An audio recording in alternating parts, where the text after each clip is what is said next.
Inara ancam istri sah, Wardatina Mawa, tidak ada rasa bersalah. Konflik hukum antara Wardatina Mawa dan Inara Rusli memasuki babak baru yang kian memanas. Wardatina Mawa, istri sah Insanul Fahmi, suami yang dilaporkannya atas dugaan perzinahan dengan Inara Rusli, mengungkapkan bahwa ia sempat mendapat ancaman verbal yang dinilai sarkas dari Inara. Pengakuan mengejutkan ini disampaikan Mawa saat menjadi bintang tamu di kanal YouTube Maya Estianti, di mana ia mencurahkan perasaannya mengenai sikap Inara Rusli yang dianggapnya tidak menunjukkan penyesalan. Mawa menjelaskan bahwa ancaman tersebut dilontarkan Inara Rusli melalui pesan singkat setelah ia mulai mencurigai adanya hubungan terlarang antara Inara dan suaminya, meskipun saat itu ia belum memiliki bukti yang kuat.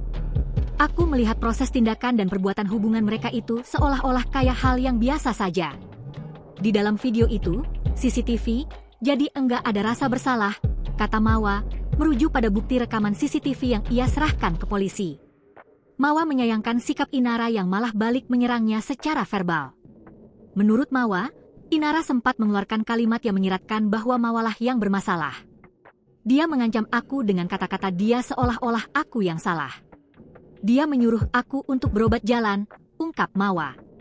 Karena dibilang, jangan sampai buat muak sekeluarga. Jangan sampai kamu insecure atas dasar apa kamu nge-framing diri.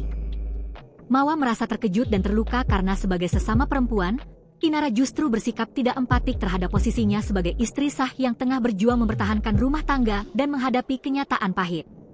Wardatina Mawa, seorang konten kreator yang kini menjadi sorotan publik, telah melaporkan Inara Rusli dan Insanul Fahmi ke Polda Metro Jaya atas dugaan perzinahan, pasal 284 KUHP.